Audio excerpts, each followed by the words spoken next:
É isso aí, seja bem-vindo aí a mais um pós-jogo do Loucos do Bando. Para você que é novo aqui no canal, se inscreva, deixa o like e compartilhe com seu amigo corintiano que curte aí uma resenha. Nem que seja só para deixar o like, mano, para ajudar aí a conseguir atingir mais corintianos, a ter um público melhor aqui no nosso canal, que a gente é uma página ali do Twitter, agora a gente está vindo para o YouTube. Então, dessa moral, compartilhe aí com seu amigo que curte uma resenha de Corinthians. Eu acho legal a gente falar sobre Corinthians após as partidas, a gente falar antes, trazer esse conteúdo, trazer também a oportunidade de você estar comentando. Eu acho que isso é legal, a gente tem essa premissa no Twitter de debate e a gente está trazendo isso aqui para o YouTube também. Então deixa o like, se inscreva no canal e dá essa moral para a gente. Fechou? Bom, rapaziada, é complicado, né, a situação do Corinthians, acho que na partida de hoje, né? É um resultado que é frustrante, acho que para nós essa é a palavra melhor assim para definir esse jogo, é frustração. O Corinthians joga melhor durante um bom tempo, mas por 70 minutos, acho que 60, 70 minutos, o Corinthians foi muito bem na partida, conseguiu pressionar bem, principalmente ali no primeiro tempo, né? O Antônio monta bem o time tem fôlego, né, nesse primeiro tempo, então consegue fazer a pressão ali na saída de bola, os caras entregam muita bola pra gente, a gente domina a partida.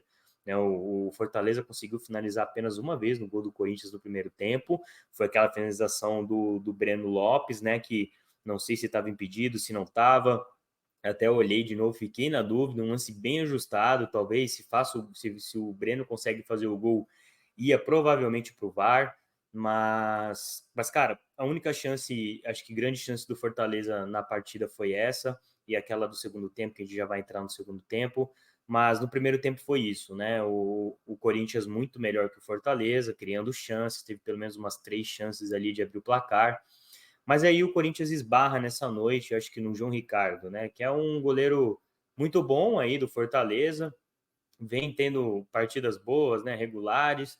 E aí hoje contra o Corinthians não foi diferente, né? Fechou o gol. Apesar que eu achei também as finalizações do Corinthians meio que no meio do gol, né? Meio que no goleiro. Acho que a gente fez aquelas finalizações que consagra o goleiro. Aquela do Raniel, ele foi muito bem, né? O Raniel, por mais que cabeceia no meio do gol, mas ele consegue fazer uma grande defesa, muito complicada. Então, acho que foi um Corinthians melhor que o Fortaleza, porém não conseguiu fazer o gol. E futebol é isso, mano. Para se vencer, você precisa fazer o gol. E aí não foi. Acho que esse é o panorama geral. Agora vamos falar alguns motivos que eu acho que pode ter implicado a esse empate do Corinthians na Neoquímica Arena lotada, né? Eu acho que o primeiro grande motivo é esse elenco do Corinthians, né? Quando a gente analisa as substituições, eu vou até pegar aqui para vocês, o Corinthians faz algumas alterações, né? Sai o Mosquito e entra o Mateuzinho, o Mosquito sai por uma questão, porque ele vinha com virose, né? Essa foi a informação, pelo menos, que foi dada na transmissão. Ele vinha sofrendo problemas com virose, jogou ainda no sacrifício, né? Entre aspas, mas jogou no sacrifício e aí o Mateuzinho entra. Esse, para mim, já é o grande problema, né? A gente não tem um ponta direita reserva, né? Então aí entra o Mateuzinho na ponta direita, que vem sendo já utilizado pelo Antônio, né? Nessa função. E eu acho que ele não vai bem, tá? Eu acho que o Mateuzinho não entrou legal. Por mais que ele corra bastante, é um cara que se dedica muito, né, dentro de campo fisicamente, mas tecnicamente ainda falha bastante, né? Alguns erros cruciais que faz com que ele não crie essa confiança no Mateuzinho. E aí na sequência, né? A gente vai falar da sequência. Sai o Romero, entre o Pedro Raul, que também é um jogador que custou uma grana danada, né, rapaziada? Custou um bom dinheiro aí para o Corinthians, não vinha. E aí eu acho primeiro grande erro da diretoria que é trazer o Pedro Raul, que é um cara que não teve muito. Ele não vinha tendo sequência, né, boa aí nos times. E o Corinthians contrata ele por um valor muito alto, foram 25 milhões, se eu não estou enganado, de reais. Eu acho que é um valor alto para o Pedro Raul. E ele vem demonstrando que é um valor alto por ele, porque ele não vem mostrando um bom futebol dentro de campo. Por mais que também é um outro cara que tenta, mas, cara, no segundo tempo a gente vê o Pedro Raul voltando lá atrás para fazer marcação, né? Para marcação que eu digo, tentar buscar a bola, tentar jogar. Então, assim, muito complicada essa situação do Pedro Raul. Na sequência, sai o Bidon e entra o Paulinho, sai o Raniel, entra o Fausto. Para mim, essas duas modificações, até pelo próprio Antônio Oliveira, que falou na coletiva, é questão física, né? O Bidon vinha fazendo uma boa partida, um menino que encaixou perfeitamente nesse meio-campo com a lesão do Maicon. Ele perdeu espaço, né, depois daquele jogo contra o Racing para o Fausto Vera, mas ele retoma essa condição aí de titular do time, principalmente com a lesão do Maicon. E aí ele domina o meio de campo. Na última partida foi muito bem, né? Contra o América de Natal, foi muito bem, fez o gol. Então acho que o Breno Bidon é um cara que dá uma dinâmica muito boa no meio campo, principalmente ele com o Rodrigo Garro, né? Encaixou bem, e aí é o titular hoje do Corinthians, sem sombra de dúvidas. O Ranieri, que para mim fez mais uma partida boa, né? Ranieri é um cara que encaixou muito bem, parece que ele joga no Corinthians há muito tempo. Eu gosto muito do Ranieri, para mim foi a melhor contratação do Corinthians nesse início de temporada. Um cara, pô, com vigor físico, uma consciência tática muito boa. Então acho que o Ranieri aí, uma boa partida do Ranieri, mas também sai por cansaço, né, cara? Ele até riu os meiões, ali na hora antes de sair, tava cansado e literalmente correu muito, né, rapaziada? Correu demais. E aí sai para a entrada do Paulinho. Aí na sequência sai o Fagner, o Mateuzinho vai para a lateral direita e o Giovani cai para a ponta direita. Aí eu acho que eu falo desse elenco do Corinthians, ou um elenco desequilibrado, né, rapaziada? A gente perde muita intensidade com essas alterações. Aí eu não culpo o Antônio Oliveira, porque esse é o elenco que ele tem, e quando os caras cansam, você tem que fazer as alterações. Então o Antônio faz essas alterações e o Corinthians cai muito de rendimento. Em contrapartida, o Fortaleza, no segundo tempo, faz as alterações e entra alguns jogadores que eles haviam poupado, né? Estavam poupando alguns jogadores por uma sequência de jogos, tem um jogo importante aí no meio da semana. Então o Fortaleza começa a ganhar força, né, dentro do jogo. E aí chega no gol do Corinthians e aí o Carlos Miguel tá lá para fazer as defesas, né? Acho que o Carlos Miguel, uma atuação muito boa, mais uma atuação muito boa, e chama atenção a jogada dele com os pés, né? O Carlos Miguel é um goleiro, um jogador muito interessante, um cara que assumiu a posição do Cássio, não é fácil assumir essa pressão toda, né, de um ídolo do clube, do Cássio que está há muito tempo no clube, mas tá aí, Carlos Miguel desempenhando um bom trabalho aí no Corinthians e tendo boas atuações, e é disso que a gente espera de um goleiro do Corinthians, né? Como já foi o Cássio, como foi outros goleiros na história do clube. Então, acho que é interessante. O Carlos Miguel tem uma história linda pela frente, eu acredito nisso.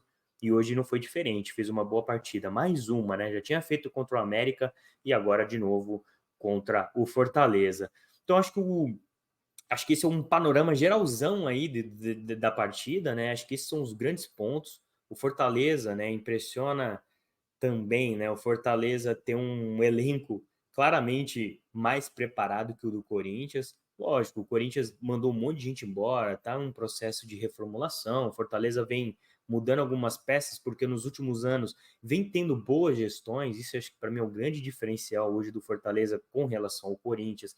É a gestão, né, da diretoria, as decisões que a diretoria toma, decisões de montagem de elenco, coisas que o Corinthians vem pecando muito nos últimos anos. Mas mesmo assim, o Corinthians, com o peso da sua camisa, com a força da Neoquímica Arena e outra, né, com o tamanho desse clube, conseguiu jogar melhor do que o Fortaleza em grande parte do jogo e merecia ter saído com a vitória, né? Então acho que esse é o grande motivo desse empate, é esse elenco do Corinthians totalmente desequilibrado. Né? A gente já falou das alterações e daí eu quero destacar os desfalques, né? Mais uma vez o Palácios, acho que é um cara que a gente vai sempre estar falando aqui nos pós-jogos até ele entrar até ele ficar disponível, né? Pelo menos ser relacionado. É um cara que chegou, tá lesionado desde janeiro, finalzinho de janeiro, então e aí entra outros questionamentos que a gente vem fazendo nas lives de pré-jogo, né? Pô, será que é um problema interno do clube, de gestão, por exemplo, médica? Então, assim, chama muito atenção essa falta do Palácios sendo relacionado e essa lesão, né? Talvez uma grande incógnita aí desse elenco do Corinthians nesse momento. Na sequência, a gente tem o Igor Coronado, que é um cara que chegou, né, do futebol da Arábia. A gente sabia que precisava desse tempo de adaptação, mas surpreende mais uma vez ele não ter sido nem relacionado para a partida. E o Antônio, na coletiva, deu indícios de que ele também, contra o Nacional, muito provavelmente ficará de fora do jogo, né? E aí eu entro nos dois últimos, que eu acho que são os principais, que é o Gustavo Henrique e o Yuri Alberto. que provavelmente volta contra o Nacional, que também ficaram de fora. Então, assim, além de ser um elenco desequilibrado, o Corinthians ainda sofreu com os desfalques, né? Então, assim, acho que esse é o grande motivo desse empate de hoje. O Antônio vai ter muita dor de cabeça, acho que durante essa temporada. A diretoria do Corinthians tem que abrir o olho com relação às novas contratações aí, janela de meio do ano. Acho que vai ter que fazer umas contratações para reforçar esse elenco do Corinthians. E eu acho que a gente como torcida temos que cobrar, temos que ficar em cima, principalmente aí de jogadores que ganham muito e não ficam disponíveis, né? Muitas vezes o problema nem é o jogador, né? O problema é lá no começo, né? Sempre na raiz, que é quando contratam esse jogador, fazem as famosas avaliações para contratar esses jogadores. Então, acho que esse é o panorama aí dessa partida. Acho que um ponto positivo, pô, não podia esquecer, é essa estreia desse uniforme, que é um dos uniformes mais lindos que eu já vi do Corinthians. Eu, particularmente, gosto muito dessa cor preta ali do Corinthians é muito da hora. E, pô, jogar All Black mesmo ficou muito legal. A Nike e o Corinthians acertaram muito nisso, né? Pô, mano, muito boa escolha. Para mim, uma das melhores camisas. Uma pena que é um preço altíssimo, né? Vai ser difícil a gente adquirir aí com facilidade. Vai ter que usar o cartão aí, vamos ter que parcelar em várias. Mas é um uniforme muito lindo, muito bonito e que merece destaque aqui, acho que na live. Na live não, né? Nesse vídeo aqui de pós-jogo. Rapaziada, queria também falar, tô até com uma colinha aqui, falar um pouquinho da atuação do Rodrigo Garro, né? Rodrigo Garro, que, na minha opinião, ele tenta muitos passes, né? Um cara que tenta muito, fato, um jogador que é muito participativo na partida, mas ele erra muitos passes, né? Passes até importantes. Ele errou, ele acerta aquele passe lindo pro Hugo, que na cara do gol erra o gol, né? Muito complicado, né? O Hugo que fez até uma partida legal, não fez uma partida ruim, mas é um cara limitado, né, rapaziada? É um lateral esquerdo limitado, né? A gente fica na esperança dos Palácios vir jogar bola, mas claramente a gente sabe que é complicado, ainda mais com uma lesão dessa, que a gente a gente tá sabendo que é grave, né? Muito grave, tá muito tempo fora. Então, talvez aí o Hugo vai ser o nosso lateral esquerdo mesmo, porque ele vem tendo partidas regulares, podemos dizer, mas é um cara limitado, compromete em vários momentos. Hoje até que não comprometeu tanto, mas ele compromete em vários momentos, né? Então acho que é interessante a gente ir no mercado atrás de um lateral esquerdo aí no meio do ano. Mas o Rodrigo Garra é um cara, né? Pô, ele joga meio isolado na armação, acho que faz esse combo legal com o Breno Bidon. Eu até falei no começo do vídeo, né? Um cara que o Breno Bidon, um cara que potencializa muito o Rodrigo Garro, e o Rodrigo acho que ele pega muito nesses passes errados, né? É muito passe errado, por mais que ele tente muito, é melhor ter esse cara que fica tentando esses lances, que ele acerta, por exemplo, um do Hugo, do que, por exemplo, um cara que fica só de ladinho, tocando de lado, tocando para trás. Então, acho que o Rodrigo Garra é um cara que precisa, se ele começa a acertar mais os passes, vai se tornar um grande jogador nesse time, vai ser muito importante, mais do que ele já é hoje. Então, essa talvez seja uma crítica minha, posso estar exagerando, daí vocês deixem nos comentários aí o que vocês acham, né? O Antônio é aquilo, né? Ele até na coletiva ele fala que, pô, alguns jogadores saíram do clube, jogadores importantes, que as alterações principais foi tudo pelo cansaço. Mas hoje eu não achei que ele foi mal, tá, rapaziada? É o que ele tem, ele vai ter que trabalhar com esse time, é esse elenco, não tem muito o que fazer. E eu acho que a gente se encaminha para disputar ali talvez um meio de tabela, e tentar beliscar uma vaguinha na pré-Libertadores, porque claramente o Corinthians não tem um elenco muito bom, né?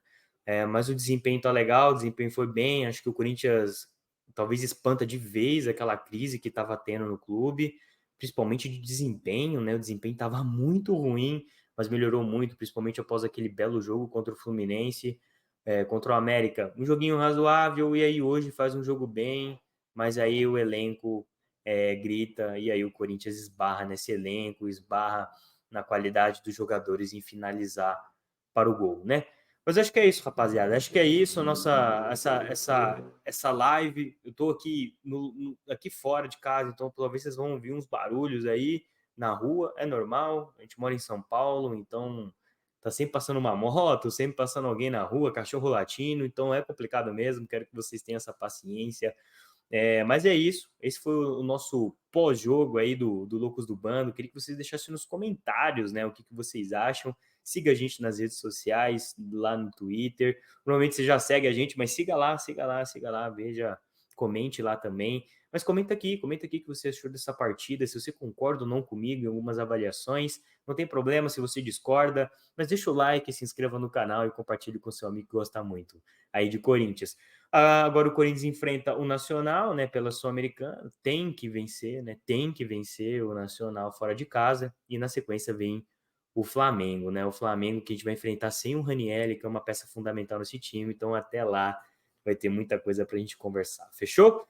Então espero vocês aí na quarta-feira, na live de pré-jogo e no pós-jogo, então fiquem ligados aí, que vai ter muito conteúdo aqui para vocês no canal do Loucos Urbano. É nóis, tamo junto, vai Corinthians!